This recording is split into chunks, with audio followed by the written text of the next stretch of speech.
Hi అండి.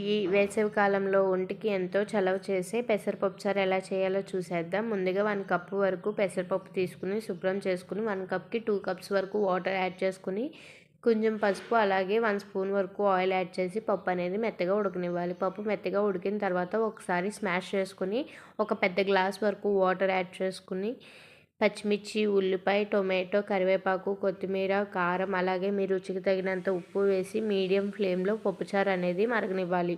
పప్పుచారు ఇలా మరుగుతున్నప్పుడు మనం పోపు అనేది పెట్టుకోవాలి. ఒక గిన్నె తీసుకుని ఆయిల్ వేసి ఆయిల్ హీట్ అయిన తర్వాత వెల్లుల్లి రెబ్బలు, ఆవాలు, జీలకర్ర, ఎండుమిర్చి, కరివేపాకు వేసి వీటన్నిటిని వేయించుకుని పప్పుచారు అనేది యాడ్ చేసుకుని ఒక 5 మినిట్స్ పాటు పప్పుచారు అనేది మరగనివ్వాలి. 5 మినిట్స్ తర్వాత కొత్తిమీరతో గార్నిష్ చేసుకుని స్టవ్ అనేది ఆఫ్ చేసుకోవాలి. చల్లారిన తర్వాత నిమ్మకాయ అనేది పిండుకొని తింటే టేస్ట్ అనేది బాగుంటుంది. Thank you for watching. Please like, share.